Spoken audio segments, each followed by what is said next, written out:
আমি 14 বছর বয়সে আমার রিজিকের পাশাপাশি আরো 7 জন মানুষের রিজিকের ব্যবস্থা করতে পারি, তাহলে আপনি কেন পারবেন না? প্রথম দিকে যখন আমি রাস্তায় মোমো বিক্রি করতাম, আমাকে অনেকে অনেক ধরনের কথাবার্তা বলতো। আমার সব ফ্রেন্ডরা খেলাধুলা করতে যেত, আর আমি এখানে দাঁড়ায় মোমো বিক্রি করতাম। তাদের ওই হাসির মধ্য দিয়ে আমি আমার সাকসেসটা বের করার চেষ্টা করছি। দেখেন, স্বপ্ন সবাই দেখে, কিন্তু এই স্বপ্নর পিছে কে কে কষ্ট করে। আমি স্বপ্ন দেখছিলাম, আমি এটা চাইছি বাস্তবে কিভাবে রূপান্তরিত করা যায়। আমাদের এখানে আছে 12 রকমের ইউনিক কাবাব, যেগুলো আমাদের সিক্রেট মশলা দিয়ে তৈরি করা হয়। আর চাইনিজ যে ফুড গুলো আছে, বার্গার, পাস্তা, স্যান্ডউইচ, পিজা, সবকিছু আমি নিজের হাতেই বানাই। এখানে আমার পাশাপাশি টোটাল 7 জন মানুষ কাজ করে। জি ভাইয়া, আমি আমার রিজিকের পাশাপাশি যে আরো 7 জন মানুষের রিজিকের ব্যবস্থা করে দিতে পারছি, এটাই অনেক। এখন আমার যে ফ্রেন্ডরা আছে, তারা অনেকে তাদের বাবা মা নিয়ে আমার রেস্টুরেন্টে খেতে আসে। তারা কটাক্ষ করতো, এখন তাদের বাবা মাই আমার প্রশংসা করতেছে। দেখেন ভাই, বাংলাদেশে আমার কাছে মনে হয় বেকার বলতে কোনো কিছু নাই। আমি আমার ফ্যামিলির সাপোর্ট ছাড়া স্টেটের মধ্যে একটা বিজনেস শুরু করছি। আহামরি অনেক টাকা কিন্তু লাগে না, কষ্ট প্রয়োজন হয় অনেক, কিন্তু অনেক টাকা লাগে না। আমি কষ্ট করে আমার স্ট্রিটের দোকান থেকে কিন্তু আজকে আমি একটা রেস্টুরেন্ট দিছি। আমার প্রত্যেকদিন যা ইনকাম হইতো তা একটা অংশ আমি ব্যাংকে রাখতাম, কারণ আমার চিন্তা ভাবনা ছিল আমি সারা জীবন রাস্তায় ব্যবসা করব না। আর সেটা শুধু আমি চিন্তাই করি নাই, আমি বাস্তবে পরিণত করছি। আর এটা একমাত্র সম্ভব হয়েছে, আমি এটা মন থেকে বিশ্বাস করছিলাম যে এটা আমি পারবো। আমি 14 বছর বয়সে আমার রিজিকের পাশাপাশি আরো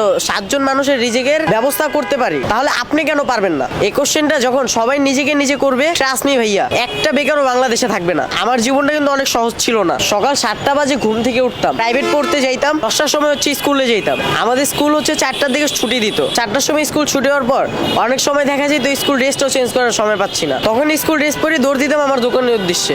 ওই স্কুল ড্রেস পরে বিকাল 4টা থেকে রাত 11টা পর্যন্ত আমি রাস্তায় দাঁড়িয়ে মোমো বিক্রি করতাম। রাত 11টার সময় বাসায় যাইতাম, তারপর আবার পড়তে বসতাম।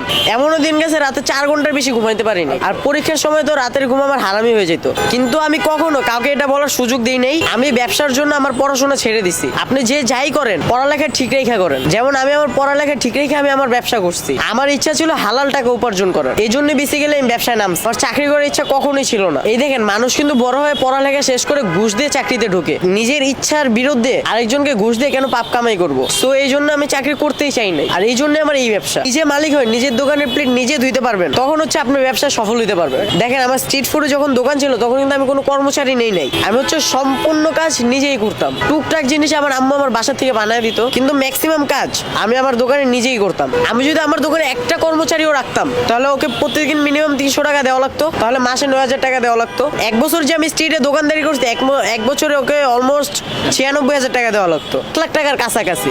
তখন কিন্তু এই রেস্টুরেন্টটা দেওয়ার সময় আমার ওই 1 লাখ টাকা শর্ট পড়ে যেত। আমি নিজে ওইখানে একটু বেশি কষ্ট করছি, কষ্ট করে 300 টাকা বাঁচাইছি, কিন্তু দেখেন বছর শেষে কিন্তু আমার 1 লাখ টাকা সেভিংস হয়ে গেছে। আর এইভাবে ব্যবসার টাকাগুলো বের করতে হয়। আপনি ঘরে বেকার বসে না থেকে রাস্তা ধারে চা বিক্রি করেন, তারপর দেখবেন আপনি একদিন না একদিন সফলতা পাবেন। কিন্তু আপনি এই যে বেকার থাকতেছেন না বাসায়, এটা দেখবেন আপনি ডে বাই ডে আপনারও নিচের দিকে চলে যাচ্ছেন।